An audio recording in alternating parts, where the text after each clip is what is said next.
വിജ്ഞാന വിചാര സദസ്സിൽ എനിക്ക് തന്ന വിഷയം വൈദിക വാങ്മയം എന്നൊരു വിഷയത്തെക്കുറിച്ചാണ്. ഒരുപക്ഷെ വേദങ്ങൾ എന്നുള്ളത് നമ്മൾക്കെല്ലാം ആദരവോടെ ബഹുമാനത്തോടെ നമ്മളെപ്പോഴും നമസ്കാരത്തോടെ നോക്കിക്കാണുന്ന ഒരു വലിയ ഗ്രന്ഥ പരമ്പരകളാണ് വേദങ്ങൾ. അതിനുള്ള നമുക്ക് ആദരവുണ്ട്, അഭിമാനമുണ്ട്. പക്ഷെ എന്താണ് വേദം എന്ന് പലപ്പോഴും നമ്മൾ സമ്പൂർണ്ണമായിട്ടും അറിയാൻ പുറപ്പെടാറില്ല. ഒന്നാമത് അതിൻ്റെ ഭാഷ അത്ര ഗഹനമാണ്, അത് സാധാരണ ആർക്കും മനസ്സിലാവില്ല. അതുകൊണ്ട് അത് നമ്മൾ എപ്പോഴും മാറ്റി നിർത്തും. അതുകൊണ്ട് വേദത്തിൻ്റെ അകത്തേക്ക് കടന്ന് എന്താണ് വേദത്തിൻ്റെ പ്രതിപാദ്യം എന്ന് പലപ്പോഴും നമ്മൾ ചിന്തിക്കാറില്ല. പക്ഷേ ഈ സനാതന ഫുധ എന്നുള്ള ഗ്രന്ഥത്തിൽ കൂടി ആദ്യത്തെ കുറേ അധ്യായങ്ങൾ ആവിഷ്കരിച്ചത് ഈ ഒരു വിഷയം മാത്രമാണ്. ഇത് ഒരിക്കലും നശിക്കാത്തതാണ് സനാതന എന്നുള്ള വാക്കിൻ്റെ അർത്ഥം തന്നെ. ഫന എന്ന വാക്കിൻ്റെ അർത്ഥം എന്നും നിലനിൽക്കുന്നത് എന്നാണ്. അതുകൊണ്ട് ബ്രഹ്മാവിൻ്റെ ആദ്യത്തെ 4 പുത്രന്മാർക്ക് ഇതോട് ചേർത്ത് 4 പേരാണ്: സനകൻ, സനന്ദൻ, സനാതനൻ, സനൽകുമാരൻ.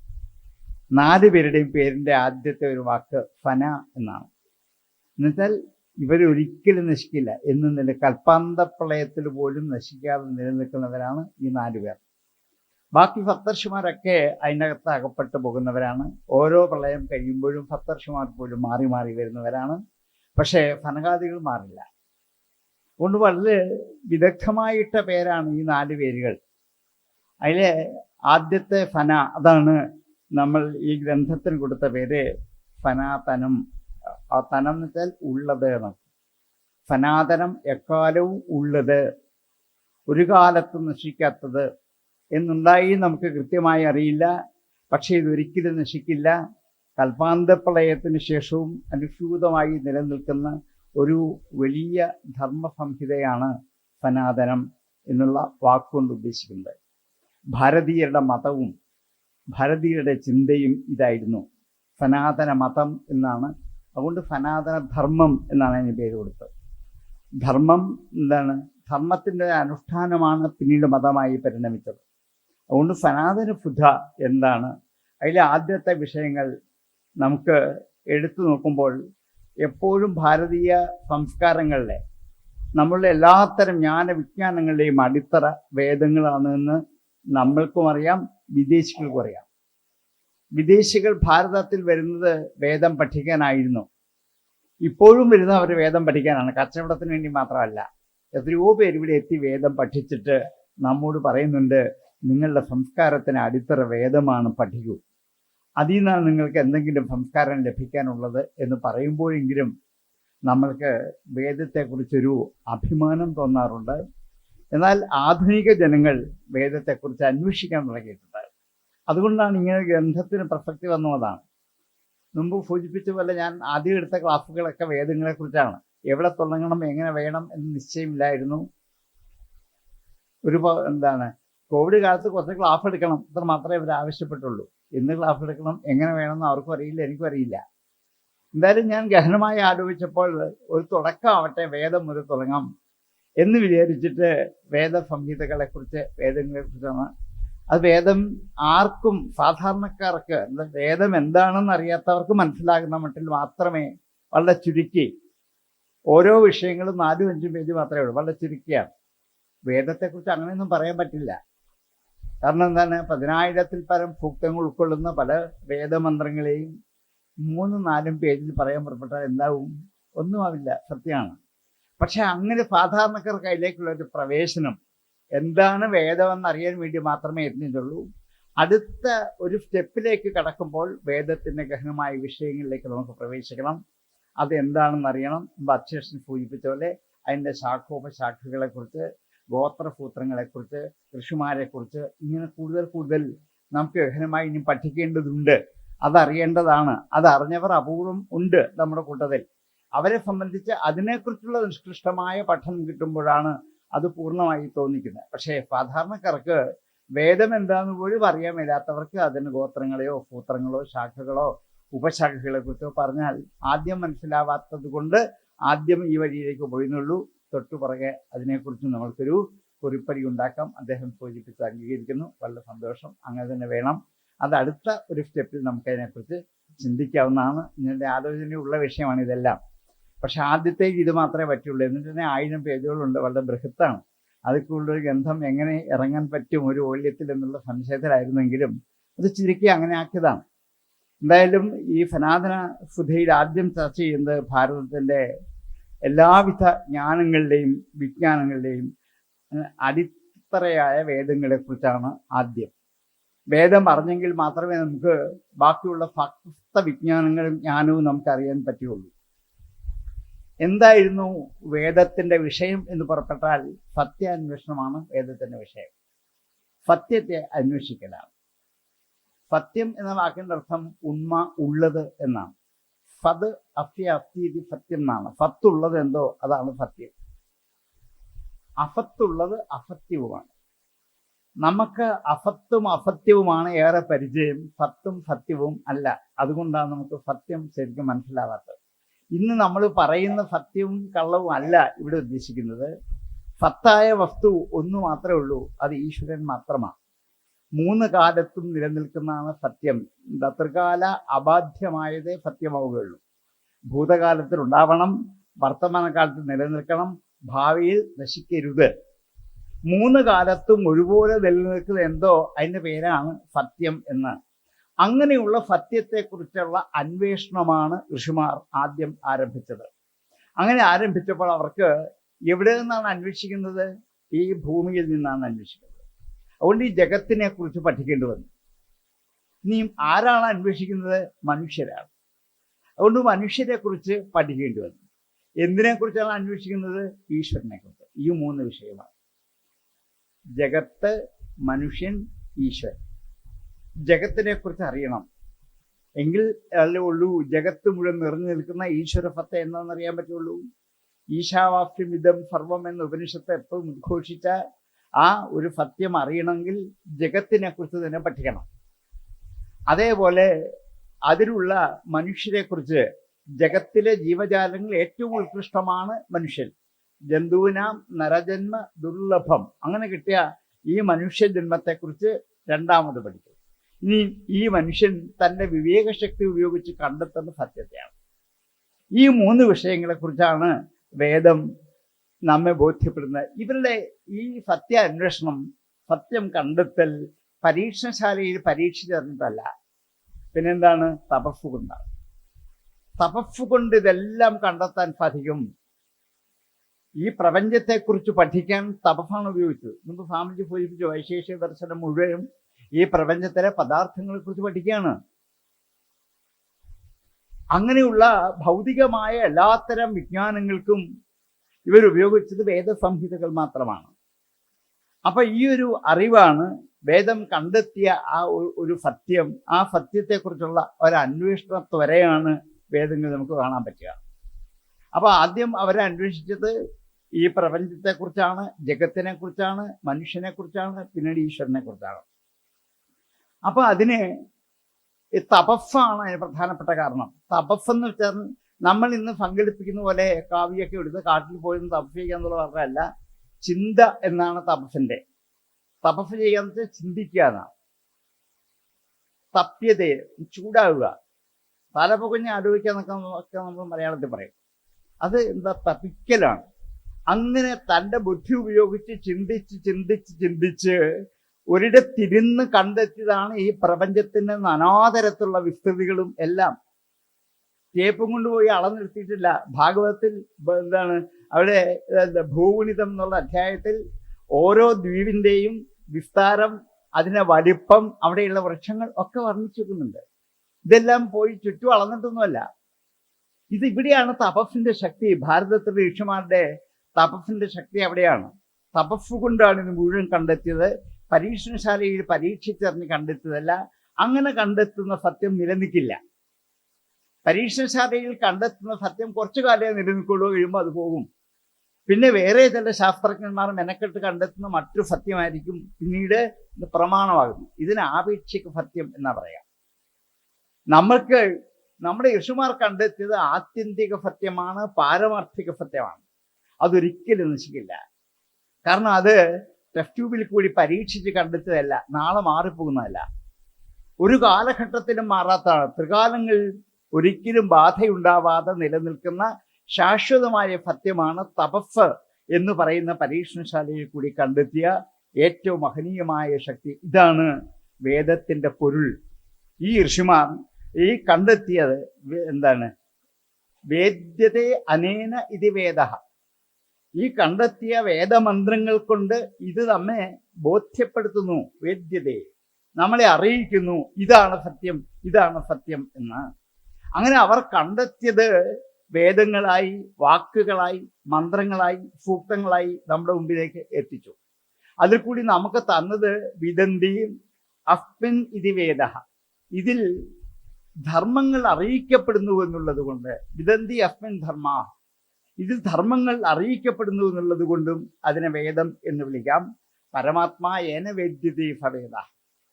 ഈ പരമാത്മ ചൈതന്യ സത്തയെ യാതൊന്നുകൊണ്ട് അറിയിക്കുന്നോ അതിനെ വേദം എന്ന് വിളിക്കാം. അതിനവർ ഉപയോഗിച്ചത് ജ്ഞാനമാണ്. ജ്ഞാനവും വിജ്ഞാനവും രണ്ടാണ്. മോക്ഷേ ധീർജ്ഞാനം അന്യ സർവം വിജ്ഞാനമുച്യത്തെ.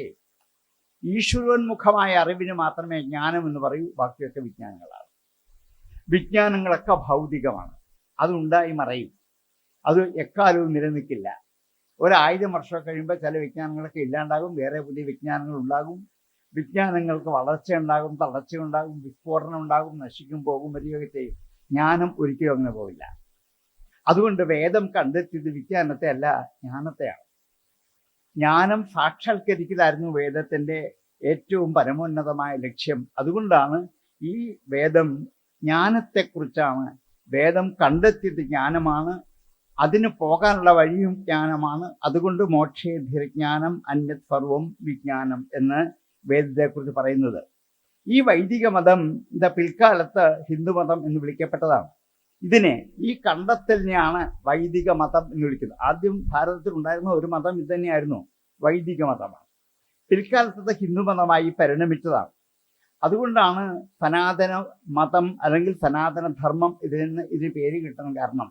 ഇതിൻ്റെ ഒറ്റ ലക്ഷ്യം ഇത് മാത്രമേ ഉള്ളൂ: ലോകാ സമസ്ത സുഖിനോ ഭവന്തു. ഒരാളെ ഉദ്ദേശിച്ച് മാത്രമല്ല, ഒരു വ്യക്തിയെ ഉദ്ദേശിച്ചല്ല, ഒരു രാഷ്ട്രത്തെ ഉദ്ദേശിച്ചല്ല, ലോകത്തിലുള്ള എല്ലാവർക്കും എപ്പോഴും സുഖമായി ജീവിക്കാൻ കഴിയട്ടെ.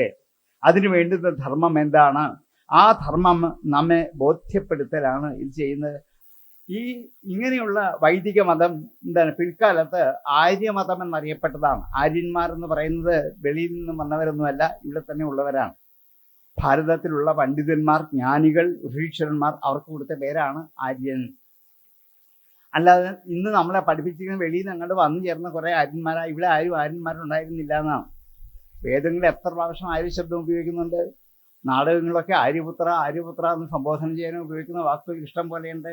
അതുകൊണ്ട് ആ ഒരു ഋഷി സംസ്കാരം മറ്റേ എല്ലാ ദിക്കിൽ നിന്നും, ഇത് ലോകം മുഴുവൻ ഉണ്ടായിരുന്നതാണ്, മറ്റെല്ലാ ദിക്കിൽ നിന്നും അത് ലോപിച്ച് അജനാഭവർഷത്തിലേക്ക് മാത്രമായി തീർന്നപ്പോൾ ഷോഡശ സംസ്കാരം കൊണ്ട് ജീവിക്കുന്ന ഒരു സംസ്കാര ഭരണി ഉണ്ടാക്കിയെടുത്തപ്പോൾ അജനാഭവർഷത്തിൽ ജീവിക്കുന്ന ആൾക്കാരെ ഹിന്ദുമതം എന്നുള്ള പേരിൽ, അതൊരു വ്യക്തി കണ്ടുപിടിച്ചതല്ല, ഒരാളിൻ്റെ പേരിലല്ല അറിയപ്പെടുന്നത്. അത് അനുഷ്ഠാനങ്ങളുടെ, ആചരണങ്ങളുടെ മതമാണ്. ഈ ഷോഡശ സംസ്കാരങ്ങളിൽ കൂടി ആചരിച്ച് സംസ്കാരം ഉൾക്കൊണ്ട് ധർമ്മിഷ്ഠരായി ജീവിക്കുന്ന ഒരു ജനസമൂഹം ഇവിടെ ഉണ്ടായിരുന്നു അജനാഭവർഷത്തിൽ. പിന്നീട് അത് ഭാരതം എന്ന പേരിൽ അറിയപ്പെട്ടതാണ്. ഭാഫിൽ രതിയുള്ളതാണ് ഭാരതം. ഭാഫ് എന്ന് വെച്ചാൽ ശോഭ, തിളക്കം എന്നാണ്. എന്തിൻ്റെ തിളക്കം? വേദത്തിൻ്റെ തിളക്കത്തിൽ രതിയുള്ളത് എവിടോ അവിടമാണ് ഭാരതം. ഭാഫിൽ രതിയുള്ളത്, വേദത്തിൻ്റെ ഭാഫിൽ രതിയുള്ള സ്ഥലമാണ് ഭാരതം. അത് പിൽക്കാലത്ത് ചുരുങ്ങി ഉത്തരം യത് സമുദ്രഫ്യ ഹിമാദ്രേശ്ച ദക്ഷിണം വർഷം തദ് ഭാരതം നാമ ഭാരതീയത്ര സന്തതി എന്ന് ഹിമാലയം മുതൽ ഉത്തര ദക്ഷിണ ഭാഗത്ത് സമുദ്രം വരെ നിലനിൽക്കുന്ന ഭൂഖണ്ഡത്തിന് കൊടുത്ത പേരാണ്. അങ്ങനെയാണ് വൈദിക സംസ്കൃതി വാസ്തവത്തിൽ ഇവിടെ എത്തിച്ചേർന്നത്. ഋഷിമാർ മന്ത്രദ്രഷ്ടാക്കളാണ്, മന്ത്രസ്രഷ്ടാക്കളല്ല. ഋഷയോ മന്ത്രദ്രഷ്ടാര. ഋഷിമാർ മന്ത്രം കണ്ടെത്തിയതാണ്, അവരാരും സൃഷ്ടിച്ചതല്ല. കാരണം ബ്രഹ്മാവിൽ നിന്ന് പുറപ്പെട്ട ഈ വേദമന്ത്രങ്ങൾ ഈ പ്രപഞ്ചത്തിൽ അനുസ്യൂതമായി നിലനിൽക്കും, നശിക്കില്ല. അത് ഇവിടെ നിലനിൽക്കുന്ന മന്ത്രസംഹിതകളെ ഋഷിമാർ തപസ് കൊണ്ട് കണ്ടെത്തി ആവിഷ്കരിക്കുക ചെയ്യാം. അതുകൊണ്ട് ഉള്ളതിനെ എന്ത് ചെയ്താണ്? ആവിഷ്കരിച്ചതാണ്, അല്ലാതെ ഇവർ ഉണ്ടാക്കിയെടുത്തല്ല. മന്ത്രം ആരും സൃഷ്ടിച്ചതല്ല, മന്ത്രം കണ്ടെത്തിയതാണ്. അങ്ങനെ കണ്ടെത്തിയ മന്ത്രങ്ങൾ വേദങ്ങളിലൂടെ നമ്മുടെ മുമ്പിലേക്ക് അവരെത്തിച്ചു. വേദം ഒന്നേ ഉണ്ടായിരുന്നുള്ളൂ, പിൽക്കാലത്ത് 4 വിഭജിക്കപ്പെട്ടതാണ്. ഒന്നേ ഉണ്ടായിരുന്നുള്ളൂ വേദം. അത് 4 പഠിക്കാനുള്ള സൗകര്യത്തിന് വേണ്ടിയാണ്. സയൻസ് എന്ന് പറയുന്ന ഒരു വിഷയം 4 പഠിക്കുന്നത് പോലെയാണ്. സയൻസ് 4 വിഷയമാക്കിയാണ് ഇന്ന് നമ്മൾ പഠിച്ചുകൊണ്ടിരിക്കുന്നത്. 4 സയൻസ് തന്നെയാണ്. എന്തിനെ 4 പഠിക്കാനുള്ള സൗകര്യത്തിന് വേണ്ടിയിട്ട്. അങ്ങനെയാണ് ഫിസിക്സിനും അതുപോലെ കെമിസ്ട്രി എന്നും ബോട്ടണി എന്നും ബയോളജിന്നോ സുവോളജിന്നോ ഒക്കെ പേരിട്ട് 4 വിഭജിച്ചാണ് പഠിക്കുന്നത്. 4 വിഷയങ്ങൾ തന്നെ എന്ത് തന്നെയാണ്? സയൻസ് തന്നെയാണ്. 4ൻ്റെയും കോമൺ പേരും സയൻസും തന്നെയാണ്. അതുകൊണ്ട് 4 പകുത്തത് പഠിക്കാനുള്ള സൗകര്യത്തിന് വേണ്ടിയിട്ടാണ്. അങ്ങനെ 4 ഋഷിമാരിൽ ഇത് ഏൽപ്പിച്ചു. ഋഗ്വേദം പൈലനും, യജുർവേദം വൈശമ്പായനും, സാമവേദം ജൈമിനിക്കും, അഥർവേദം സുമന്തുവിൻ്റെ കയ്യിൽ ഏൽപ്പിച്ച് പ്രചരിപ്പിക്കാൻ. അവര് ഈ വേദത്തെ പിന്നീട് കുറേ ശാഖകളിലൂടെയാണ് വളർത്തി വിപുലമാക്കി പ്രചരിപ്പിച്ചത്. അവിടെയാണ് ശാഖകൾക്ക് ഏറ്റവും അധികം പ്രചാരം ഉണ്ടാകാൻ കാരണമായത്. ഈ 4 ഋഷിമാരിൽ കൂടിയാണ് ഇത് വളർന്നു വികസിച്ചത്.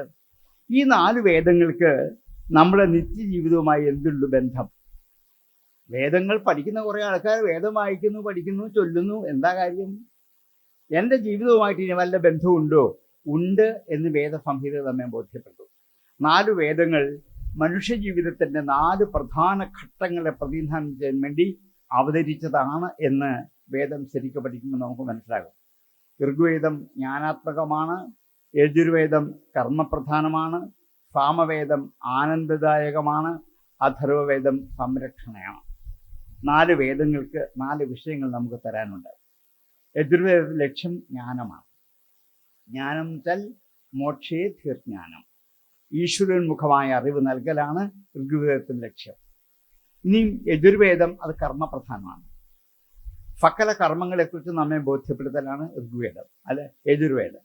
സാമവേദം ആനന്ദദായകമാണ്, ജീവിതത്തിൽ വേണ്ട ആനന്ദം തരികയാണ്. അപ്പോൾ ഈ 4 വിഷയം നമ്മുടെ നിത്യജീവിതത്തിൽ വേണ്ടതാണ്. നമുക്ക് ജ്ഞാനം വേണം, വിജ്ഞാനം മാത്രമല്ല ജ്ഞാനം വേണം. ഈ ജ്ഞാനം ഉണ്ടായാൽ ആ ജ്ഞാനത്തിനനുസരിച്ച് കർമ്മം ചെയ്യാൻ പറ്റണം. അങ്ങനെ കർമ്മം ചെയ്താൽ ആ കർമ്മത്തിന്റെ പരിണതഫലമായി ആനന്ദം അനുഭവിക്കാൻ പറ്റണം. എല്ലാവരും ലക്ഷ്യം അതാണ്. കർമ്മം ചെയ്യുന്നതിന് വേണ്ടിയിട്ടാണ് സുഖം ഉണ്ടാവാൻ, ആനന്ദം അനുഭവിക്കാൻ. അങ്ങനെ ഇപ്പൊ പക്ഷെ പല കർമ്മവും ചെയ്താൽ ആനന്ദമല്ല കിട്ടുക. എന്തുകൊണ്ടാണെന്നറിയില്ല. ലക്ഷ്യം അതാണ്, പക്ഷെ വന്നു ഭവിക്കുന്നത് മറ്റു തരത്തിലാണ്. ഇനിയും ഈ 3ഉം, ഈ ജ്ഞാനവും കർമ്മവും ആനന്ദവും ഇവിടെ നിലനിൽക്കണം. ആ നിലനിൽപ്പിന് വേണ്ടി ഉണ്ടായ വേദമാണ് അഥർവവേദം. എന്നിങ്ങനെ 4 വേദസംഹിതകൾ. അതിലേക്ക് കടക്കുമ്പോൾ ഋഗ്വേദം ജ്ഞാനാത്മകമാണ് എന്ന് പറയുമ്പോൾ ആ ജ്ഞാനം എവിടുന്നാണ് ഉണ്ടാകേണ്ടത്? ഈ വിജ്ഞാനങ്ങളിൽ നിന്ന് തന്നെയാണ് ജ്ഞാനത്തെ ഉണ്ടാക്കിയെടുക്കേണ്ടത്. അതിനെന്ത് വേണം? വിജ്ഞാനം അനിവാര്യമാണ്. വിജ്ഞാനമില്ലാതെ ജ്ഞാനം ഉണ്ടാക്കിയെടുക്കാൻ പറ്റില്ല. അപ്പൊ ആദ്യം എന്ത് വേണം? വിജ്ഞാനത്തിന് വേണ്ടി ഋഗ്വേദ ഋഷിമാർ ഈ ഭൗതിക പ്രപഞ്ചത്തിലെ സമസ്ത പദാർത്ഥങ്ങളെയും നമ്മുടെ മുമ്പിൽ അവതരിപ്പിക്കുകയാണ്. എത്ര പദാർത്ഥങ്ങളുണ്ട് ഈ പ്രപഞ്ചത്തിന് ചോദിച്ചാലോ എണ്ണിയെടുക്കാൻ പറ്റുമോ? ഈ പ്രപഞ്ചത്തിലെ പദാർത്ഥങ്ങൾ, ഘടകങ്ങൾ, വസ്തുക്കൾ എത്രയുണ്ട്? 1, 2 നിങ്ങൾ എണ്ണാൻ പുറപ്പെട്ട ഒരു ജന്മം കൊണ്ട് പോലും എണ്ണി പൂർണ്ണമാവില്ല. അപ്പോൾ ഋഷിമാരെ വിദഗ്ധമായി അതിനെ 5 വിഭജിച്ചു. പഞ്ചഭൂതങ്ങൾ എന്ന് അതിന് പേരും കൊടുത്തു. പൃഥ്വി, അപ്പ്, തേജസ്, വായു, ആകാശം. ഈ 5ൽ പെടുന്നതാണ് സമസ്ത പദാർത്ഥങ്ങൾ. പൃഥ്വിയിൽ പെടുന്നത്, ജലത്തിൽ പെടുന്നത്, അഗ്നിയിൽ പെടുന്നത്, വായുവിൽ പെടുന്നത്, ആകാശത്തിൽ പെടുന്നത്. വളരെ സിമ്പിളായിട്ട് 5 വിഭജിച്ചിട്ട് ഈ 5നെ കുറിച്ച് നിഷ്കൃഷ്ടമായിട്ട് പഠിക്കാൻ പുറപ്പെട്ടു. അതിൽ ആദ്യം കാണുന്നത് അഗ്നിയെക്കുറിച്ചാണ്. പഞ്ചഭൂതങ്ങളിൽ അഗ്നിയുണ്ട്, ജലമുണ്ട്, വായുവുണ്ട്, പൃഥ്വിയുണ്ട്, ആകാശമുണ്ട്. അതിൽ ആദ്യം അഗ്നിയെക്കുറിച്ചാണ് അവർ പഠിച്ചതും അവർ പ്രചരിപ്പിച്ചതും. അഗ്നിയുടെ മാഹാത്മ്യത്തെക്കുറിച്ച് ഏതാണ്ട് 10,500-ലേറെ മന്ത്രങ്ങൾ ഒരു 5 മിനിറ്റ് കൊണ്ടൊന്നും പറഞ്ഞ് ബോധ്യപ്പെടുത്താനാവുന്നതല്ല അത്രയും മന്ത്രത്തിന് ആശയം. പിന്നെ സ്ഥാലീപുലാക ന്യായം എന്നൊരു ന്യായമുണ്ട്. ഒരു കലത്തിൽ കുറെ അരി ഇട്ട് വെന്ത് കഴിയുമ്പോൾ ഒരു ചോറെടുത്ത് ഞെക്കി നോക്കും, എന്നിട്ട് അരി വാർക്കും. ഓരോ ചോറും എടുത്ത് വെന്തോ നോക്കോ? ഇല്ലല്ലോ, അങ്ങനെ ആരും വാർക്കാറില്ലല്ലോ. അപ്പൊ എന്താണ്, ഒരു ചോറ് വെന്തെങ്കിൽ ബാക്കി എല്ലാ ചോറും വെന്തിരിക്കും. ഇതിന്റെ പേര് സ്ഥാലീപുലാകം എന്നൊരു ന്യായമാണ്. ഈ ന്യായം പോലെ ഞാനതിലെ ഒരു കാര്യം മാത്രം പറയും, അതുപോലെയാണ് ബാക്കിയെല്ലാം മനസ്സിലാക്കിയിട്ട് നിങ്ങൾക്ക് ഇത് വാർത്ത് ഉപയോഗിക്കാം, ഒരു കുഴപ്പമില്ല. ആ പാകത്ത് ഞാൻ ഓരോന്ന് മാത്രമേ പറയാൻ പോകുന്നുള്ളൂ, അല്ലാതെ മുഴുവൻ പറയാൻ നമുക്കാവില്ല. അതിന് ഞാൻ കൂട്ടുപിടിച്ചൊരു ന്യായമാണ് ഈ സ്ഥാലീപുലാക ന്യായം. അത് എല്ലാവർക്കും പരിചയമുള്ളതുമാണ്. എന്നും അരി വെച്ച് വാർക്കുന്നവർക്കെല്ലാം ഇത് നന്നായിട്ടും അറിയാം. ഒരു ചോറ് മാത്രമേ ഞെക്കി നോക്കുകയുള്ളൂ, അതിലെന്തെങ്കിൽ ബാക്കി ചോറെല്ലാം നിന്ന് സത്യവുമാണ്, അത് ശരിയുമാണ്, അല്ലാതെ വരികയില്ല. അതുപോലെയാണ് ഞാൻ ഒരു കാര്യം മാത്രമേ പറയുന്നുള്ളൂ. ഒന്ന്, പഞ്ചഭൂതങ്ങളിൽ ആദ്യത്തേന്നും ഏറ്റവും പ്രധാനപ്പെട്ടതും അനശ്വരവുമായ ഒരു ശക്തി സ്രോതസ്സാണ് അഗ്നി. ഋഗ്വേദം ആരംഭിക്കുന്നത് ആ സൂക്തത്തിനാണ് തന്നെ. അഗ്നിമീലയ പുരോഹിതം എന്ന സൂക്തത്തിലൂടെയാണ് ഋഗ്വേദം ആരംഭിക്കുന്നത്. യജ്ഞസ്യദേവം ഋത്വിജം ഹോതാരം രത്നധാതമം എന്ന ഒരു മന്ത്രത്തിലൂടെയാണ് ഇത് ആരംഭിക്കുന്നത്. അഗ്നിയുടെ മാഹാത്മ്യത്തെക്കുറിച്ചാണ് ഇവർ ചിന്തിക്കുന്നത്. അഗ്നി ഈ പ്രപഞ്ചം മുഴുവൻ നിറഞ്ഞു നിൽക്കുന്ന ഒരു ശക്തിയാണ്. ജ്യോതിർഗോളങ്ങളിലൊക്കെ അഗ്നിയുടെ സാന്നിധ്യമുണ്ട്. അന്തരീക്ഷത്തിൽ മിന്നലായ അഗ്നിയുടെ സാന്നിധ്യമുണ്ട്. ഭൂമിയിൽ താഴെ എത്തിക്കഴിഞ്ഞാൽ തീയായിട്ട് നമ്മൾ ഉപയോഗിക്കുന്നതും അഗ്നി തന്നെയാണ്. അങ്ങനെ പ്രപഞ്ചം മുഴുവൻ നിറഞ്ഞു നിൽക്കുന്ന ഒരു വലിയ ശക്തി സ്രോതസ്സാണ് അഗ്നി. ആ അഗ്നി ഇല്ലാതെ നമുക്ക് ജീവിക്കാൻ പറ്റില്ല. എല്ലാ ജീവജാലങ്ങളിലും അഗ്നിയുണ്ട്. ഒരു ഉറുമ്പ് മുതൽ എത്ര ജീവജാലങ്ങളെ ഉള്ളൂ, എല്ലാവരുടെയും ഉള്ളിൽ എന്തുണ്ട്? അഗ്നിയുണ്ട്. അഗ്നിയുടെ ശക്തി ഇല്ലെങ്കിൽ ആരും ജീവിക്കില്ല. നമ്മളെപ്പോലും ഡോക്ടർമാർ ആദ്യം നോക്കുന്നത് ചൂട് എത്രത്തോളം ഉണ്ടെന്നാ. അത് കുറഞ്ഞാൽ എന്തായി? പിന്നെ തീർന്നു, പിന്നെ ഒന്നും ചെയ്യാൻ പറ്റില്ല. ചൂട് കുറഞ്ഞു വന്നാൽ തീർന്നു. അപ്പൊ അഗ്നിയാണ് നമ്മളെ എന്ത് ചെയ്യുന്നത്? നിലനിർത്തുന്നത്. ഓരോ മനുഷ്യ ജീവിതത്തിലും ഓരോ ജീവജാലങ്ങളിലും അഗ്നിയുടെ ആ ഒരു സന്തുലിതാവസ്ഥ കൊണ്ട് മനുഷ്യനെ നിലനിർത്തുന്നത് അഗ്നിയാണ്. എന്ത് പ്രാധാന്യം അഗ്നിക്കുള്ളത്! ഈ അഗ്നി കേരളത്തിൽ മാത്രമല്ല, ഇന്ത്യയിൽ മാത്രമല്ല, ലോകത്തിലെല്ലാവർക്കും വേണ്ടതാണ് ഈ അഗ്നി. വേദം കണ്ടെത്തുന്ന ലോകത്തിലെ മനുഷ്യരെ കുറിച്ചാണ്, അല്ല പ്രത്യേക ഒരു വിഭാഗത്തെക്കുറിച്ച് മാത്രമല്ല. ലോകത്തിലുള്ള എല്ലാ മനുഷ്യർക്കും വേണ്ടതാണ് അഗ്നി. എല്ലാവരിലും അഗ്നിയുണ്ട്. അഗ്നി ഇല്ലാത്തൊരു സ്ഥലം ഈ ലോകത്തെങ്ങുമില്ല. എല്ലാ ജീവജാലങ്ങളിലും എപ്പോഴും നിറഞ്ഞു നിൽക്കുന്നതാണ് അഗ്നി. അതുകൊണ്ടാണ് അതിന് പുരോഹിതൻ എന്ന വാക്ക് തന്നെ ഉപയോഗിച്ചത്. പുരഹ ഹിതഹ, മുമ്പിൽ നിൽക്കുന്നവനാണ്. എല്ലാത്തിൻ്റെയും മുമ്പിൽ നിൽക്കുന്ന എന്താണ്? അഗ്നിയാണ്. അഗ്നി ഇല്ലെങ്കിൽ ഒന്നും നടക്കില്ല, ഒന്നും പാകം ചെയ്യാൻ പറ്റില്ല. ഈ പ്രപഞ്ച ഘടന പോലും മാറിപ്പോകും. ഈ പ്രപഞ്ചത്തിൽ അഗ്നി നിലനിൽക്കുന്നത് കൊണ്ടാണ് ചെടികൾ വളരുന്നത്, വികസിക്കുന്നത്, പൂവുണ്ടാകുന്നത്, കായുണ്ടാകുന്നത് ഒക്കെ അതുകൊണ്ടാണ്. എന്നും അഗ്നിയുടെ നിഴലിൽ മാത്രമേ ഇവിടെ നടക്കുള്ളൂ. അപ്പൊ അത്രത്തോളം മനുഷ്യ ജീവിതത്തിൽ പ്രാധാന്യമുള്ളത് അഗ്നിയാണ്. അതുകൊണ്ട് അഗ്നിയെ സ്തുതിച്ചുകൊണ്ട് എന്ത് ചെയ്തു? വേദം മന്ത്രങ്ങൾ ധാരാളം എഴുതി സ്തുതിച്ചു. ഇങ്ങനെ ഒരു ശക്തി ഉണ്ടെങ്കിൽ അതിനെ സ്തുതിക്കണ്ടേ? നമ്മളൊക്കെ നിലനിർത്തുന്ന ആരാണ്? അഗ്നിയാണ്. അങ്ങനെയുള്ള അഗ്നിയെക്കുറിച്ച്, മൃത്യുഞ്ജനായ അഗ്നിയെക്കുറിച്ച്, അഗ്നി ഈ പ്രപഞ്ചത്തിൽ ഓരോ ഋതുക്കളിലും എന്താണ്? ഋതുഭാവനയിലൂടെ യജിച്ചുകൊണ്ടേയിരിക്കുകയാണ്. ഈ പ്രപഞ്ചം മുഴുവൻ ഒരു യജ്ഞശാലയാണ് അഗ്നിക്ക്. ഓരോ ഋതുവിലും അഗ്നിയുടെ സാന്നിധ്യം നമുക്കറിയാൻ പറ്റും. സൂര്യൻ ഉദിക്കുമ്പോൾ മുതൽ അസ്തമിക്കുന്നിടം വരെ, മാത്രമല്ല രാത്രിയിലും അഗ്നിയുടെ സാന്നിധ്യം ഇല്ലാത്ത ഒരു സമയമില്ല, സ്ഥലമില്ല. അത്രത്തോളം എന്താണ്? കാലസ്വരൂപനായ അഗ്നി, ചലനാത്മകമായ അഗ്നി, എല്ലാവരെയും ചലിപ്പിക്കുന്ന സ്പന്ദന രൂപമായ അഗ്നി ഈ പ്രപഞ്ചത്തിൽ നിരന്തരമായി യജ്ഞം അനുഷ്ഠിച്ചുകൊണ്ട് നമ്മുടെ കൂടെ നിൽക്കുന്നുകൊണ്ട് ഞാനിതാ ഈ അഗ്നിയെ സ്തുതിക്കുന്നു. ഋത്വിജം ദേവം ഈടേ, അങ്ങനെയുള്ള ദേവനെ ഞാനിതാ സ്തുതിക്കുന്നു എന്ന് ആദ്യത്തെ മന്ത്രത്തിൽ തന്നെ എന്തുകൊണ്ട് അഗ്നിയെ സ്തുതിക്കുന്നു എന്ന് സൂചിപ്പിച്ചുകൊണ്ട് ഇനിയും അഗ്നിയുടെ എത്ര 3 തരം ഭേദങ്ങളെക്കുറിച്ച് എന്താണ്? ആഹവനീയം, ഗാർഹപത്യം, ദാക്ഷിണാത്യം എന്ന 3 വിഭാഗത്തിൽ യജ്ഞശാലയിൽ ഉപയോഗിക്കുന്ന അഗ്നി. മനുഷ്യ ജീവിതത്തിൽ 3 വിധത്തിലുണ്ട്. അടുക്കളയിൽ തീ കത്തിക്കുന്നുണ്ട്, പൂജമുറിയിൽ വിളക്ക് കത്തിക്കുന്ന ഒരു തീയുണ്ട്. പിന്നെന്താണ്, ശ്മശാനത്തിൽ ശവം ദഹിപ്പിക്കാൻ ഉപയോഗിക്കുന്ന അഗ്നിയുണ്ട്. ഈ അഗ്നിയുടെ ഇന്ധനഭേദമനുസരിച്ച് വൈവിധ്യം ധാരാളം ഉണ്ടാകും. 2 അരണിക്കമ്പുകൾ കടഞ്ഞ് അതിൽ ഒളിച്ചിരിക്കുന്ന അഗ്നിയെ ഒരു തീപ്പൊരിയിലൂടെ എടുത്ത് അത് കത്തിച്ച് വളർത്തി വലുതാക്കി പ്രപഞ്ചത്തിൽ മുഴുവനും ഉപയോഗയോഗ്യമാക്കി മാറ്റുന്നതാണ് മനുഷ്യന്റെ ശക്തി. ഇതൊക്കെ കണ്ടെത്തിയവരാണ് ഋഷിമാർ. അഗ്നി ഇങ്ങനെ കത്തി വരുന്ന അഗ്നിക്ക് ജ്വാലകൾ 7 ജ്വാലകളാണ് അഗ്നിക്കുള്ളത്. ഓരോ ജ്വാലയ്ക്കും വർണ്ണവ്യത്യാസങ്ങളുണ്ട്. ചുവപ്പുണ്ട്, പച്ചയുണ്ട്, കറുപ്പുണ്ട്, നീലയുണ്ട്, മഞ്ഞയുണ്ട്. ഓരോ നിറവും ഓരോ ജ്വാലയ്ക്കുണ്ട്. ജ്വാലയ്ക്ക് ദൈർഘ്യ വ്യത്യാസങ്ങളുണ്ട്. ജ്വാലയ്ക്ക് താപന ശക്തിയിൽ വ്യത്യസ്തതകളുണ്ട്. പ്രകാശശക്തിയിൽ വ്യത്യസ്തതയുണ്ട്.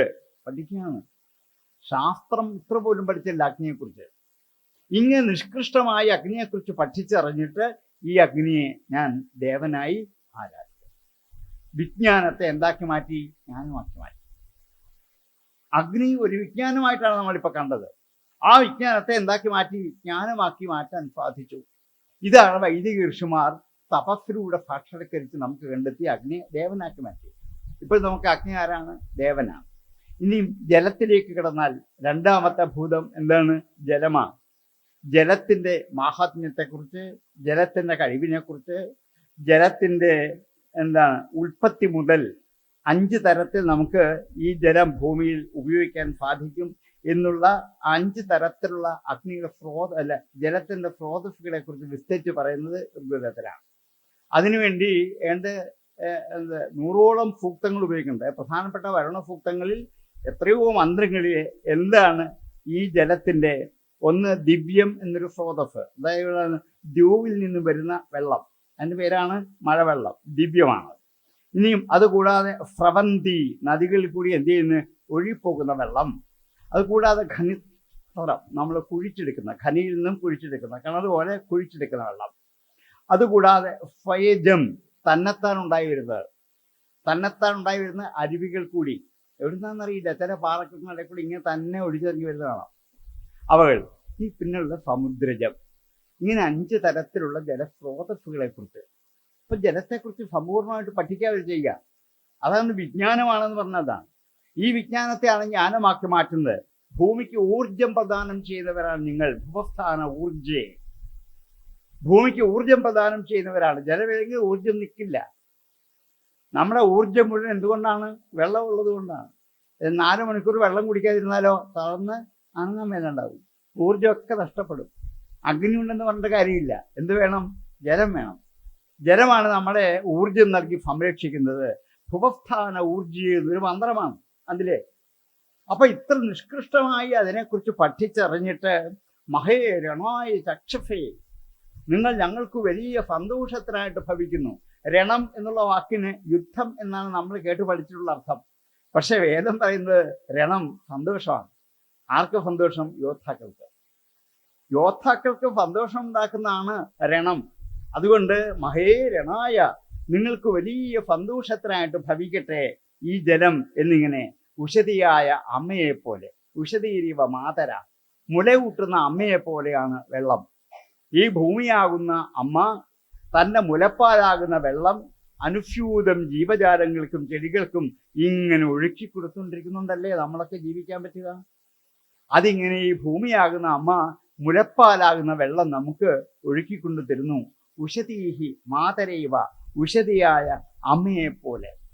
ഇനിയും വരൂഥം തന്വേ മമ, നിങ്ങൾ എൻ്റെ ശരീരത്തിന് രോഗനിവാരണമായി ഭവിക്കണം. വെള്ളത്തെക്കുറിച്ച് മറ്റൊരു പ്രാർത്ഥനയാണ്. അതെന്താ വെള്ളത്തിന് കഴിവ്? അഭ്ഫുമേ ഫോമോ അബ്രവീത് അന്തർവിശ്വാനി ഭേഷജാഹ. വെള്ളത്തിൻ്റെ അകത്ത് ഔഷധ ബീജം നിറച്ചു വെച്ചിട്ടുണ്ടെന്ന് ഫോമൻ എന്നോട് പറഞ്ഞു എന്ന് വരുണം പറയാം. ഫോമോമേ അബ്രവീത്, ഫോമൻ എന്നോട് പറഞ്ഞിട്ടുണ്ട്. ആരാണ് ഫോമൻ? ചന്ദ്രൻ. എന്താണ് ചന്ദ്രൻ? രാത്രിയിൽ ചന്ദ്രന്റെ നിലാവിൽ കൂടി ഭൂമിയിലേക്ക് പൊഴിച്ചുകൊണ്ടിരിക്കുന്നത് നിലാവല്ല, നിലാവിൻ്റെ രശ്മികളിൽ ഔഷധ ഗുണമുണ്ട്. അതുകൊണ്ട് ചന്ദ്രൻ ഓഷധീശൻ എന്ന് പേരാണ്. മെഡിസിന്റെ ദേവത ആരാണ്? ചന്ദ്രനാണ്. ഓഷധികളുടെ ഈശനാണ്. അപ്പം നിലാവിൻ്റെ മാഹാത്മ്യത്തെക്കുറിച്ച് പഠിച്ചറിഞ്ഞു നമ്മുടെ ഋഷിമാർ. നിലാവിനെ കുറിച്ച് പഠിച്ചവർ ബാക്കി ആരുമില്ല. സൂര്യന്റെ രശ്മിയെക്കുറിച്ച് ആധുനിക ശാസ്ത്രം പഠിച്ചു വെച്ചിട്ടുണ്ട്. അത് നമ്മുടെ ഋഷിമാർ നേരത്തെ കണ്ടറിഞ്ഞവരാണ്. ഹരിമാണം വിദധാതേ, ചെടികൾക്ക് പച്ചിപ്പുണ്ടാക്കലാണ് സൂര്യരശ്മിയുടെ കഴിവെന്ന് അവിടെ വർണ്ണിച്ചിട്ടുണ്ട്. ഇത് ചന്ദ്രന്റെ രശ്മിയുടെ ഏറ്റവും വലിയ ഒരു മഹാത്മ്യം. അതിൽ എന്തുണ്ട്? ഔഷധ ബീജം അടങ്ങിയിട്ടുണ്ട്. രാത്രിയിൽ ചന്ദ്രൻ മെനക്കെട്ട് ഈ ഔഷധം മുഴുവൻ ഭൂമിയിലെ വെള്ളത്തിലും ചെടികളിലും മണ്ണിലും നിറച്ചു. നമ്മളിത് അറിയുന്നില്ലല്ലോ. അതുകൊണ്ട് പണ്ടുള്ളവരെ വീടിൻ്റെ അകത്ത് കിണർ വെച്ചാലും കിണർ മൂടില്ല. എന്ത് ചെയ്യണം? നിലാവ് വെള്ളത്തിൽ പതിയണം. നിലാവ് വെള്ളത്തിൽ പതിഞ്ഞ വെള്ളം മാത്രമേ കുടിക്കാൻ കൊള്ളൂന്നാ. നിലാവ് പതിയെന്ന് വെച്ചാൽ എന്താ അർത്ഥം? തൻ്റെ രശ്മിയിൽ കൂടിയുള്ള ഔഷധ ബീജം എന്ത് ചെയ്യണം? ഈ വെള്ളത്തിൽ ഉണ്ടാവണം. ഇതാണ് സോമോമേ അബ്രവീത്, സോമൻ എന്നോട് പറഞ്ഞത്. എന്താണ്? ഞാൻ ഭേഷജം നിറച്ചു വെച്ചിട്ടുണ്ട് ഈ വെള്ളത്തിൽ എന്നാണ്. ഇങ്ങനെ വെള്ളത്തിൻ്റെ എല്ലാ തരത്തിലുള്ള മാഹാത്മ്യത്തെക്കുറിച്ച് നമ്മെ പറഞ്ഞു ബോധ്യപ്പെടുത്തുക ഒരു വലിയ പഠന സംഹിത, വിജ്ഞാന ശാഖയാണ് ജലത്തെക്കുറിച്ചുള്ള പഠിപ്പ്. ഈ ജലത്തെ അവരെന്താക്കി മാറ്റി? ദേവതയാക്കി. എന്തിനാണ്? നശിപ്പിക്കാതിരിക്കാൻ, മലിനമാക്കാതിരിക്കാൻ. ദേവതാ സങ്കല്പം വന്നാൽ എന്ത് ചെയ്യത്തില്ല? മലിനപ്പെടുത്തില്ല എന്നാണ് നമ്മുടെ സങ്കല്പം. അതുകൊണ്ട് സമുദ്രം കണ്ടാൽ, പുഴ കണ്ടാൽ, അരുവി കണ്ടാൽ, കുളം കണ്ടാൽ, കിണർ കണ്ടാൽ നമസ്കരിക്കുമായിരുന്നു. അതിലേക്ക് കാർക്കിച്ച് തുപ്പില്ല. കിണറ്റിൽ തുപ്പില്ല, പക്ഷെ പുഴയിൽ തുപ്പും. എന്താണ്? ബാക്കി തോട്ടിലെ വെള്ളത്തിൽ തുപ്പും, ബാക്കി എവിടെയും തുപ്പും. കിണറ്റിൽ മാത്രം എന്ത് ചെയ്യില്ല? നമ്മൾ തുപ്പില്ല. കാരണം ഇതൊക്കെ ദേവതയാണ്. നമ്മളെ സംബന്ധിച്ച് ജലദേവതയാണ്. അതിലേക്ക് എന്ത് ചെയ്യാൻ പറ്റില്ല? മലിനപ്പെടുത്താൻ പറ്റില്ല. അതിനെ അത്രയ്ക്ക് സൂക്ഷിക്കേണ്ടതാണ്. അതുകൊണ്ടാണ് സുരക്ഷിതമായി നിലനിൽക്കാൻ വേണ്ടി എന്താക്കി? ജലത്തിൽ ദേവതയാക്കി മാറ്റി. ദേവതയാക്കി മാറ്റിയാൽ പിന്നെ അതിനെ നമ്മൾ നമസ്കരിക്കും, തൊഴും, ആദരിക്കും എന്ന് ഋഷിമാർക്കറിയാമായിരുന്നു. അതുപോലെ എന്താണ്? വായുവിനെ കുറിച്ച് പറയുമ്പോൾ വായുവിൻ്റെ ശക്തി എന്തുമാത്രം വലുതാണ്! കോ വാ വശിഷ്ഠ ആനരോ ദിവശ്ചക്മശ്ച ധൂതയ ദത്ര ഉഗ്രായ മന്യവേ ജിഹീത പർവ്വതോഗിരി. എന്തുമാത്രം ശക്തിയാണ് വായുവിനുള്ളത്! അഗ്നിയേക്കാൾ, ജലത്തെക്കാൾ എത്ര അധികം! അതായത് ഒരു പർവ്വതത്തെ മുഴുവനും കടപുഴക്കി ഒഴുക്കി മാറ്റി മറ്റൊരിടത്ത് കൊണ്ടുവെക്കാൻ ആർക്ക് കഴിയും? കാറ്റിന് കഴിയും. ഒരു സമുദ്രത്തിന്റെ ഗതി മുഴുവൻ മാറ്റി മറ്റൊരു തരത്തിലേക്ക് കൊണ്ടുവരാൻ പറ്റും. ഒരു കരയ്ക്ക് അടിച്ചു കയറ്റാൻ ആർക്ക് പറ്റും? കാറ്റിന് പറ്റും. അടുത്ത കാലത്ത് സുനാമി വന്നപ്പോഴാണ് നമുക്കിത് മനസ്സിലായത്. അതിനുമുമ്പ് വേദമന്ത്രങ്ങളിൽ ഇതാ വായു സൂക്തത്തിൽ ഇവരെ എഴുതി വെച്ചിട്ടുണ്ട്. അത്രയ്ക്ക് ശക്തിയുണ്ട് എന്തിന്? വായുവിന്. അങ്ങനെ വായുവിൻ്റെ ആ ഒരു എല്ലാ തരത്തിലുള്ള മാഹാത്മ്യത്തെക്കുറിച്ച്, ആ വായു തന്നെയാണ് പ്രാണാപാന ഉദാന വ്യാനാദികളായി നമ്മുടെ ശരീരത്തിൽ വന്ന് ഓരോ പ്രവർത്തികൾ നമ്മെക്കൊണ്ട് ചെയ്യിച്ചു കൊണ്ടേയിരിക്കുന്നത്. അതുപോലെ ഈ പ്രപഞ്ചത്തിൽ സദാസമയവും വീശിക്കൊണ്ട് പ്രവർത്തിച്ചു കൊണ്ടേ നിൽക്കുകയാണ്. ഈ ശരീരത്തിനുള്ള 5 ജോലികളും നിർവഹിച്ചുകൊണ്ട് ഈ പ്രപഞ്ചത്തിൽ അനുസ്യൂതമായി നിലനിൽക്കുന്നു. മാത്രമല്ല ശബ്ദം കേൾപ്പിക്കാൻ നമ്മെ സഹായിക്കുന്ന എന്താണ്? വായുവാണ്. വായു ഇല്ലെങ്കിൽ എന്ത് ചെയ്തില്ല? ശബ്ദം കേൾക്കില്ല. എൻ്റെയും നിങ്ങളുടെയും ഇടയ്ക്ക് എന്തുണ്ട്? വായു നിറഞ്ഞ പ്രതലം ഉള്ളത് കൊണ്ടാണ് ശബ്ദം കേൾക്കാൻ പറ്റുന്നത്. ശബ്ദ ഗുണകമാണ് ആകാശം എന്നും ഇവർ കണ്ടെത്തിയവരാണ്. അതേപോലെ ഈ അന്തരീക്ഷത്തിൽ മുഴുവൻ നിറഞ്ഞു നിൽക്കുന്ന മാതരിശ്വ എന്ന് വായുവിന് പര്യായതയുണ്ട്. മാതരിശേതേ, ഈ ജഗത്തിൽ പ്രപഞ്ചത്തിൽ അങ്ങനെ കിടക്കുന്നത് കൊണ്ട്, നിറഞ്ഞു നിൽക്കുന്നത് കൊണ്ട്. ഇതൊക്കെ തരത്തിലാണ് വായുവിനെ കുറിച്ച് പഠിച്ചു പോകുന്നത്. വായുവിൻ്റെ കൊടുങ്കാറ്റിൻ്റെ വേഗതയും ശക്തിയും മുതൽ ചെറിയ കാറ്റിൻ്റെ സ്പന്ദനം വരെ അഗ്നിയുടെ സഖിയാണ്. അഗ്നിയെ ഒരു ദിക്കിൽ നിന്ന് മറ്റൊരു ദിക്കിലേക്ക് കൊണ്ടുവന്ന ആരാണ്? വായുവാണ്. കാറ്റാണ് എന്ത് ചെയ്യുന്നത്? അഗ്നി ദിക്കിൽ നിന്ന് മറ്റൊരു ദിക്കിലേക്ക് കൊണ്ടുവന്നത്. എന്നല്ല, അഗ്നിയെ പ്രോജ്വലിപ്പിക്കുന്ന ആരാണ്? വായുവാണ്. ഊതി കത്തിക്കല്ലേ ചെയ്യുക, ഇല്ലേ? അല്ലെങ്കിൽ കത്തുവോ? കത്തില്ല. അതുകൊണ്ട് എന്തുണ്ട്? ഇങ്ങനെ കഴിവ് അഗ്നിയുടെ സഖിയാണ്. അതേപോലെ എന്താണ്? സമുദ്രത്തെ ക്ഷുഭിതമാക്കിയ ഭൂമിയെ മുഴുവനും എന്താണ്? ജലം കൊണ്ട് മുക്കാൻ സാധിക്കുന്ന കടുത്ത അഗ്നിയുടെ മുതൽ, വായുവിൻ്റെ ശക്തി മുതൽ എല്ലാ വിഭാഗത്തിൽപ്പെട്ട വായുവിനെ കുറിച്ചും പഠിച്ചറിഞ്ഞ് ഒരു റിപ്പോർട്ട് സമർപ്പിച്ചിരിക്കുകയാണ്. ഈ വായുവിനെ എന്താക്കി മാറ്റി? ദേവതയാക്കി. അപ്പൊ വിജ്ഞാനത്തെ എന്താക്കി മാറ്റി? ജ്ഞാനമാക്കി മാറ്റി. അപ്പൊ വായുവിനെ നമ്മൾ എന്ത് ചെയ്യുന്നു? ഇത്ര കഴിവുള്ള ഒരാളെ ആരാധിക്കണ്ടേ? ഇത്ര കഴിവുള്ള ശക്തിയുള്ള ഒരു വസ്തു പ്രപഞ്ചത്തിലുണ്ടെങ്കിൽ അതിനെ എന്ത് ചെയ്യണം? ആരാധിക്കണം. അങ്ങനെ നമ്മൾ വായുവിനെ ആരാധിക്കുന്നവരായി.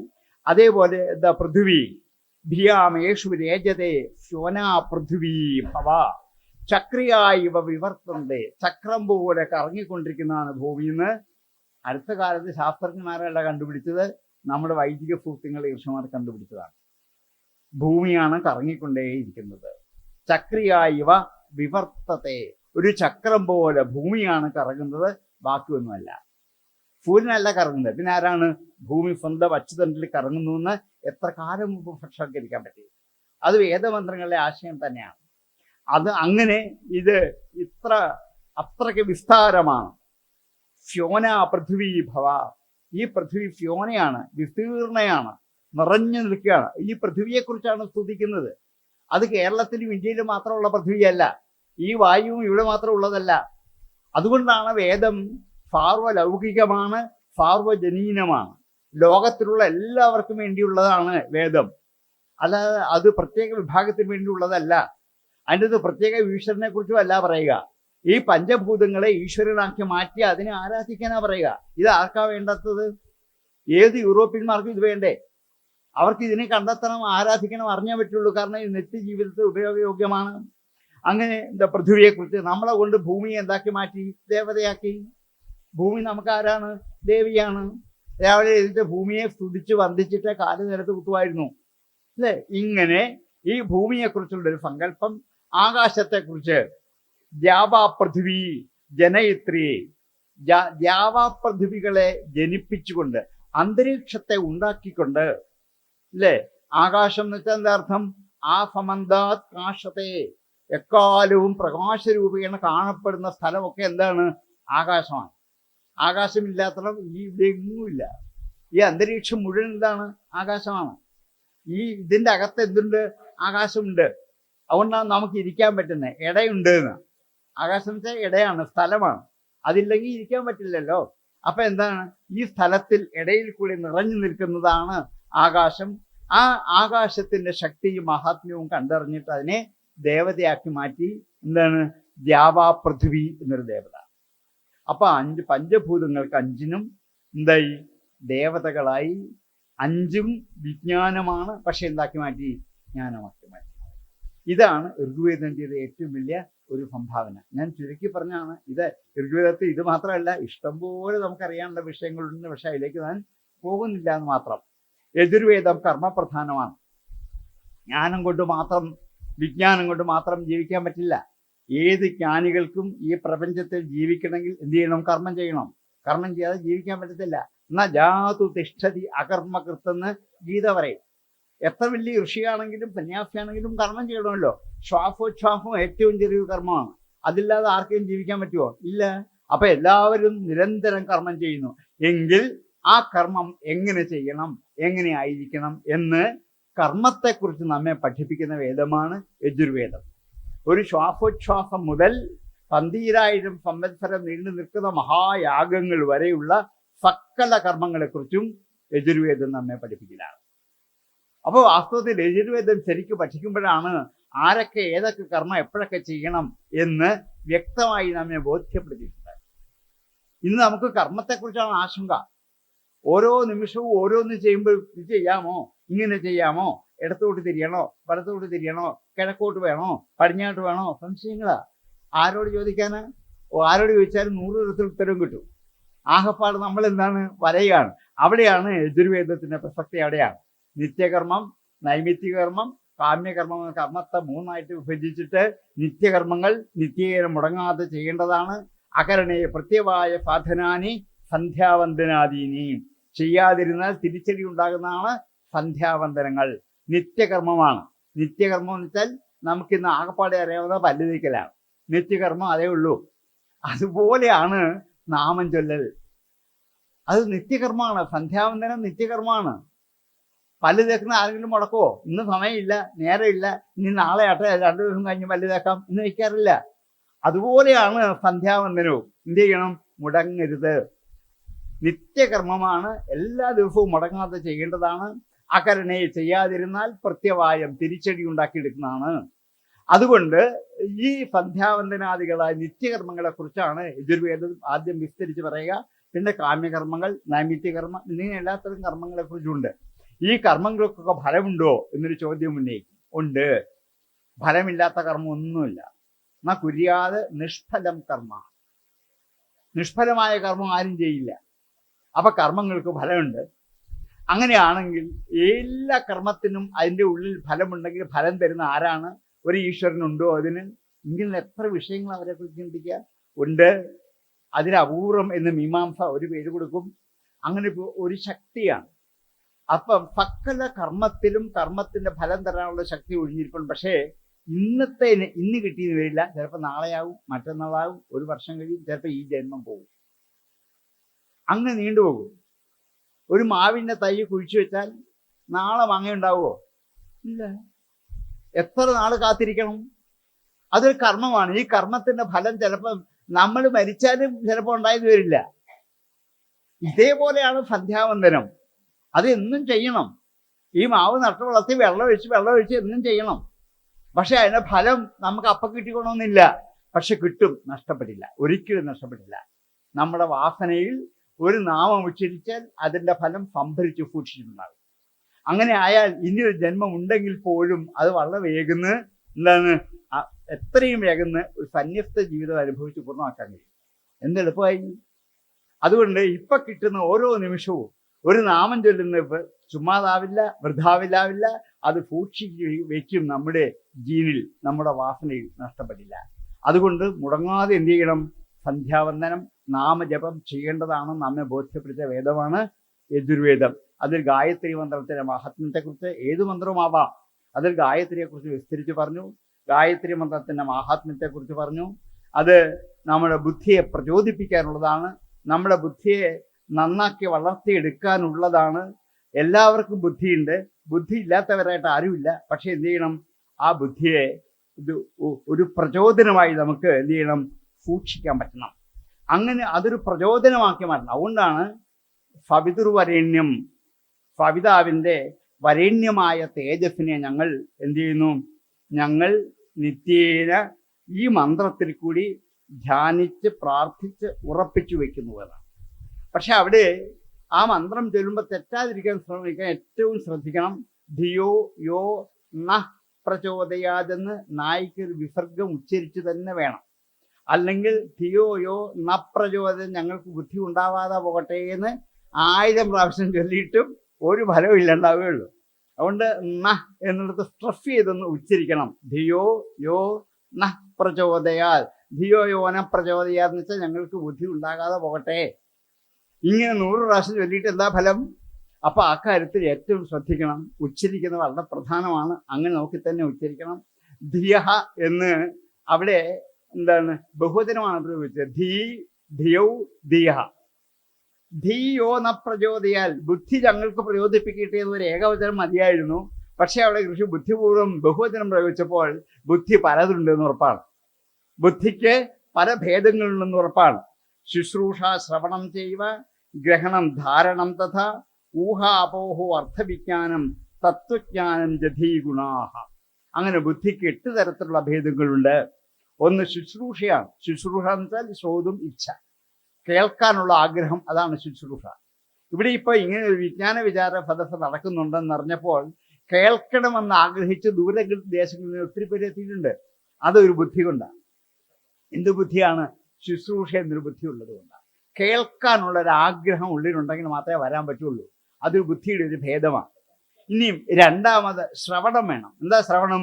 ഇവിടെ വന്നാൽ 1 മണിക്കൂറോ 2 മണിക്കൂറോ 3 മണിക്കൂറോ കേട്ടുകൊണ്ടിരിക്കാനുള്ള ഒരു ബുദ്ധി വേണം.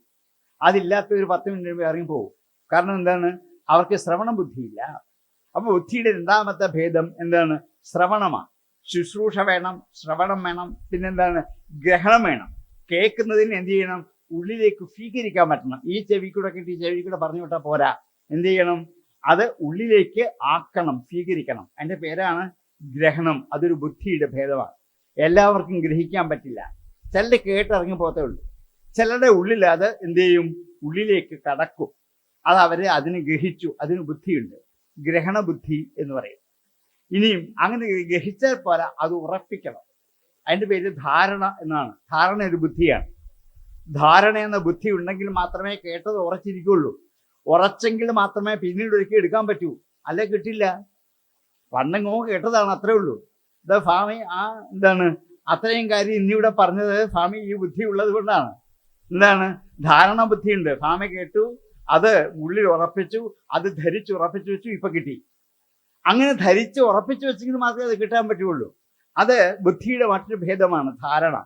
ഇനിയും ഊഹമുണ്ട്. ഊഹം എന്ന് വെച്ചാൽ അർത്ഥം ഊഹിച്ചെടുക്കുക, സങ്കല്പിച്ചെടുക്കുക. ഇങ്ങനെ ആയിരിക്കും എന്ന് ഊഹിക്കുക. അല്പമേ നമ്മൾ കേൾക്കുകയുള്ളൂ, ഗുരു അല്പമേ പറഞ്ഞു തരികയുള്ളൂ, കാൽഭാഗം മാത്രമേ ഗുരുവിൽ നിന്ന് കിട്ടുകയുള്ളൂ. ബാക്കിയൊക്കെ നമ്മുടെ ബുദ്ധി കൊണ്ട് ഊഹിച്ചെടുക്കും, ഇങ്ങനെ ആയിരിക്കും ബാക്കിയെന്ന്. അതിന് ബുദ്ധി വേണം. അതിന് പേര് ഊഹബുദ്ധി എന്നാണ്. ഇനിയും ഊഹിച്ച് കിട്ടുന്ന എല്ലാം ശരിയാവണമെന്നില്ല. അതിൽ വേണ്ടാത്ത ഉണ്ടെങ്കിൽ അതിനെ തള്ളിക്കളയണം. തള്ളിക്കളയുന്നതിൻ്റെ പേര് അപോഹം എന്നാണ്. അപോഹം ഒരു ബുദ്ധിയാണ്. നമ്മൾ മലയാളത്തിൽ ഊഹാപോഹം എന്ന് വെറുതെ ഒരു വാക്ക് ഇത് ഉപയോഗിക്കാറുണ്ട്. പക്ഷേ ഇത് വേദങ്ങളിൽ പറഞ്ഞിരിക്കുന്ന ഒരു വാക്കാണ്. ഊഹബുദ്ധി വേണം, അപോഹബുദ്ധി വേണം. വേണ്ടാത്തിനെ തള്ളിക്കളയാൻ പറ്റണം. എന്നിട്ട് വേണം തത്വജ്ഞാനം. ഈ പറയുന്നതിൻ്റെയൊക്കെ യഥാർത്ഥമായ തത്വം ഉള്ളിൽ ഉറപ്പിക്കാൻ പറ്റണം. അതിന് മറ്റൊരു ബുദ്ധി വേണം. അതിന് തത്വജ്ഞാന ബുദ്ധി വേണം. ഈ 8 ബുദ്ധികൾ നമ്മിൽ പ്രചോദിപ്പിക്കണം. അതിനുവേണ്ടിയാണ് ഗായത്രി മന്ത്രത്തിൽ ധിയോ യോ ന പ്രചോദയ. നോക്കൂ, ഗായത്രി ഇടുന്നുകൊണ്ട് കിട്ടുന്ന ബുദ്ധികൾ എത്രയാണ്?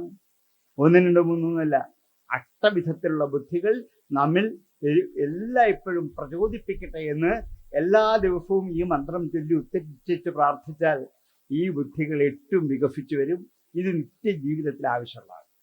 ഞാൻ പറഞ്ഞു വന്നതാണ്, നിത്യജീവിതവുമായി ബന്ധമുള്ളതാണ് ഇത് മുഴുവൻ. ഇനിയും സാമവേദത്തിൻ്റെ വിഷയം അത് ആനന്ദമാണ്. അത് പാടാനുള്ളതാണ്, സംഗീതാത്മകമാണെന്നൊക്കെ നമ്മളെ പഠിപ്പിച്ചിട്ടുണ്ട്. കാരണം എന്താണ്? അത് ആനന്ദദായകമാണ്. അതുകൊണ്ടാണ്. ആനന്ദവും സുഖവും രണ്ടാണെന്ന് നമ്മളൊന്ന് ഉൾക്കൊള്ളണം. സുഖമല്ല ആനന്ദം. സുഖം തൽക്കാലത്തേക്കുള്ളതാണ്. ആനന്ദം അങ്ങുവരെ ആ സമന്താത് നന്ദതേന്നാണ്. ജീവിതത്തിന്റെ അന്ത്യം വരെ നമ്മെ സന്തോഷിപ്പിച്ചുകൊണ്ടിരിക്കുന്നതിന്റെ പേരാണ് ആനന്ദം എന്ന്. തൽക്കാലത്തേക്കുള്ളത് സുഖമാണ്. അതുണ്ടായി മറഞ്ഞു പോകും. സാമവേദം നമ്മെ ബോധ്യപ്പെടുന്നത് സുഖമല്ല വേണ്ടത്, പിന്നെന്താണ്?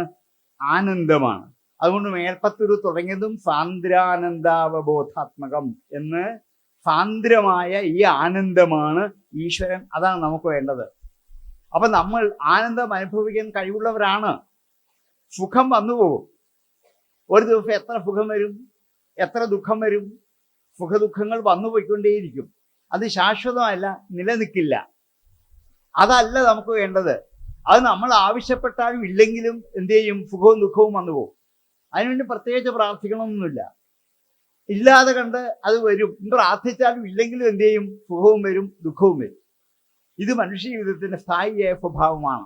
അത് വന്നു പൊക്കട്ടെ. നമുക്ക് വേണ്ടത് എന്താണ്? ആനന്ദമാണ്. എങ്ങനെ ഓരോ കർമ്മങ്ങളെയും, യജുർവേദത്തിൽ പറഞ്ഞ എല്ലാത്തരം കർമ്മങ്ങളെയും എങ്ങനെ ആനന്ദകരമാക്കി മാറ്റാൻ പറ്റും, ഇതാണ് സാമവേദം നൽകുന്ന വലിയ സംഭാവന. നമുക്ക് വേണ്ടത് വേണം. യജുർവേദം വേണം, ഋഗ്വേദം വേണം, സാമവേദവും വേണം. ഈ ആനന്ദം ഉണ്ടാക്കിയെടുക്കുന്ന വേദമാണ്. ആ സാമവേദത്തിലെ ഓരോ മന്ത്രവും നമ്മളെ അത് നന്നായിട്ട് ബോധ്യപ്പെടുന്ന മന്ത്രമാണ് വാസ്തുത. പക്ഷെ നമ്മളത് ശരിക്ക് പഠിക്കാത്തത് കൊണ്ട്, നമ്മളത് അറിയാത്തതുകൊണ്ട് അറിയുന്നില്ല എന്ന് മാത്രമേ ഉള്ളൂ. കാരണം സാമം എന്നാൽ സമം ആയത് എന്നാണ്. സമം എന്ന് വെച്ചാൽ എന്താ അർത്ഥം? തുല്യമായി നിൽക്കുന്നത്. അദ്വൈതമായ ഒരു അവബോധത്തെ നമുക്ക് ഉണ്ടാക്കിത്തരലാണ് അതിൻ്റെ ലക്ഷ്യം. അതുകൊണ്ട് ആനന്ദ അവബോധത്തിലേക്ക് നമ്മെ എത്തിക്കുന്നതാണ് സാമം. അയത്തെ എന്ന് വെച്ചാൽ എന്താ അർത്ഥം? നമ്മെ പ്രാപിപ്പിക്കുക. എന്തിലേക്ക്? ആനന്ദത്തിലേക്ക് നമ്മെ എത്തിക്കലാണ് ആ വേദത്തിൻ്റെ ലക്ഷ്യം. ഇനിയും 4-ാമത്തെ വേദം മുമ്പ് അധ്യക്ഷൻ പറഞ്ഞ പോലെ വളരെ കാലമായിട്ട് നമ്മൾ വലത് കൈ കൊണ്ട് തള്ളി മാറ്റിയിരുന്നൊരു വേദമാണ് അഥർവം. എന്താണ്? ആഭിചാരത്തിൻ്റെ മന്ത്രവാദത്തിൻ്റെ വേദമാണ്. അതുകൊണ്ട് നമുക്കത് വേണ്ടതല്ല. 3 എണ്ണമേ ഉള്ളൂ. 3 വേദം മതി. 4-ാമതൊരു വേദം നമുക്ക് വേണ്ട. 4-ാം വേദം എന്നൊക്കെ പറയുന്നത് എന്തോ നികൃഷ്ടമാണ് എന്നൊക്കെ പറഞ്ഞ് നമ്മൾ ഒത്തിരി കാലം മാറ്റി നിർത്തിയ വേദമാണ്. അതിനെക്കുറിച്ച് ശരിക്കും പഠിക്കാത്തതുകൊണ്ടാണ്. അതിൻ്റെ അകത്ത് പല സൂക്തങ്ങളും പഠിച്ചറിയുമ്പോഴാണ് എന്താണ് ഈ ക്ഷേത്രങ്ങളിലെ താന്ത്രിക ക്രിയകൾക്ക് ആ അഥർവത്തിലെ പല മന്ത്രങ്ങളും സൂക്തങ്ങളും ഇന്നും ഉപയോഗിക്കുന്നുണ്ട്. അതിന് തള്ളി മാറ്റിയിട്ടുള്ളതല്ല, പക്ഷെ അങ്ങനെ ഒരു ധാരണ ഉള്ളിൽ വന്നു പോയതാണ്. എന്താണ് അതിൻ്റെ അകത്തെ പ്രധാനപ്പെട്ട ഒരു മന്ത്രമുണ്ട്. പൂവ് എടുക്കുന്ന ഒരു മുനികുമാരൻ പൂവിന്റെ മുമ്പിൽ നിന്ന് അച്ഛനീടെ മുമ്പിൽ നിന്ന് പ്രാർത്ഥനയുണ്ട്. അല്ലയോ പുഷ്പങ്ങളെ, നിങ്ങൾ വിടർന്നത് വണ്ടിന് തേൻ കുടിക്കാൻ വേണ്ടിയാണ്. മധു ചഷകം എന്നാണ് പൂവിന്റെ പേര്. പൂ വിടരുന്നത് ആർക്ക് വേണ്ടിയാണ്? വണ്ടിന് തേൻ കുടിക്കാൻ വേണ്ടിയാണ്. പൂ വിടർന്നാൽ വണ്ടുകൾ ഓടി വന്ന് കൊമ്പിറക്കി തേൻ കുടിച്ചിട്ട് പോകും. ഹാവു, അതിന് ആശ്വാസമായി. ആ തേൻ കുടിക്കുന്നതോടുകൂടി പൂവിന്റെ ജന്മസാഫല്യം പൂർണ്ണമായി. ഇതിനു വേണ്ടിയാണ് പൂ ഉണ്ടായത്, അല്ല മറ്റൊന്നിനല്ല. ഇനി ഏതാനും നിമിഷങ്ങൾക്ക് ഈ പൂ അടർന്ന് താഴെ വീഴും. താഴെ വീഴുന്നതിന് മുമ്പ് നിങ്ങളെ ഞാൻ അടർത്തിയെടുത്ത് മന്ത്രം ചൊല്ലി ദേവപാദങ്ങളിൽ പൂജയായിട്ട് അർപ്പിച്ച് നിങ്ങൾക്ക് മോക്ഷം തരട്ടെ എന്ന് പ്രാർത്ഥിച്ചിട്ടാണ് പൂവ് എടുക്കുന്നത്. അഥർവത്തിൻ്റെ ഒരു മന്ത്രമാണ് ഇത്. ആഭിചാരവും മന്ത്രവാദവുമല്ലല്ലോ, അല്ല. ഇങ്ങനെ എത്ര എത്ര മനോഹരമായ മന്ത്രങ്ങൾ. ഇത് സംരക്ഷണയാണ്. ഈ പ്രകൃതിയിൽ ഉറുമ്പ് മുതൽ സമസ്ത ജീവജാലങ്ങളും ഇവിടെ നിലനിൽക്കണം. ഒന്നും നശിക്കാൻ പാടില്ല, ഒന്നിനെയും ഇല്ലായ്മ ചെയ്യാൻ പറ്റില്ല, ഒന്നും ഡിസ്പോസ് ചെയ്യേണ്ടതല്ല, പിന്നെ എന്താണ്, സംരക്ഷിക്കേണ്ടതാണ്. പക്ഷെ നമുക്ക് ഇന്നെല്ലാം ഡിസ്പോസ് ചെയ്യാനാണ് മോഹം. എന്ത് ചെയ്യണം, എങ്ങനെയെങ്കിലും എന്ത് ചെയ്യണം, അങ്ങനെയുള്ള വസ്തുക്കൾ കിട്ടിയാൽ ഏറ്റവും സന്തോഷമായി. ഇപ്പൊ ഗ്ലാസും പ്ലേറ്റും ഒക്കെ ആയിരുന്നു, അത് കിട്ടിയപ്പോൾ സന്തോഷമായി. പക്ഷെ എന്ത് ചെയ്യുമെന്ന് അറിയത്തില്ല. ഇത് നീണ്ടു പോയി കഴിഞ്ഞാൽ ഡിസ്പോസിബിൾ ഫാദർ ആൻഡ് മദർ പോലെ വരികയാണ്. ആ അച്ഛനും അമ്മയുടെ ഒക്കെ ആവശ്യം കഴിഞ്ഞ് ഇനി ഇവരെ എവിടെ ഡിസ്പോസ് ചെയ്യും എന്നാണ് വിചാരം. ഇതൊക്കെ അധർവത്തിനെതിരാണ്. പാശ്ചാത്യ ലോകത്ത് നിന്ന് നമ്മൾ അറിയാതെ കടം കൊണ്ട കുറെ അറിവുകളുടെ കൂമ്പാരമാണിത്. അധർവം വിളയുന്ന നാട്ടിൽ ഇത് ഉണ്ടാവാൻ പാടില്ല. അവിടെ ഉണ്ടാവേണ്ടത് സംരക്ഷണയാണ്. എല്ലാവർക്കും സമ്പൂർണമായ സംരക്ഷ ഉറപ്പുവരുത്തുന്ന വേദമാണ് അധർവം. ഒരു ചെടിക്ക് പോലും ഇവിടെ എന്തുണ്ട്, സംരക്ഷണയുണ്ട്. ഇത് നമ്മെ ഉദ്ഘോഷിപ്പിച്ച വേദമാണ് അധർവം. അത് തള്ളിക്കളയേണ്ട വേദമല്ല. അതിൻ്റെ അകത്ത് പല മന്ത്രങ്ങളും ഇത് ബോധ്യപ്പെടുന്നതാണ്. അതുകൊണ്ടാണ് ഞാൻ പറഞ്ഞ വേദങ്ങളിലെ അകത്തേക്ക് കടന്നെങ്കിൽ മാത്രമേ വേദമന്ത്രങ്ങളെക്കുറിച്ച് നമുക്ക് ശരിക്ക് അറിയാൻ പറ്റുകയുള്ളൂ, വേദത്തിന്റെ ലക്ഷ്യം അറിയാൻ പറ്റുകയുള്ളൂ. ഇപ്പം 4 വേദങ്ങൾക്ക് നിത്യജീവിതത്തിൽ 4 ലക്ഷ്യങ്ങളായി. ഋഗ്വേദം ജ്ഞാനാത്മകമാണ്, യജുർവേദം കർമ്മമാണ്, സാമവേദം ആനന്ദമാണ്, അഥർവം സംരക്ഷണമാണ്. ഈ 4 നമുക്ക് വേണ്ടേ? നിത്യജീവിതത്തിൽ വേണം. ഇതാണ് വേദത്തിലേക്ക് കടക്കാൻ പറഞ്ഞത്. വേദം ആർക്കാ വേണ്ടാത്തത്? ആർക്കുമില്ല. എല്ലാവർക്കും പഠിച്ചാൽ അവരുടെ ജീവിതത്തിൽ ഈ 4 വിഭവങ്ങളെ നന്നാക്കി ഉണ്ടാക്കി എടുത്തിട്ട് ജീവിതം ധന്യമാക്കാൻ അവർക്ക് സഹായിക്കും. ഇതാണ് വൈദിക വാങ്മയത്തിലെ ആദ്യത്തെ വിഷയം.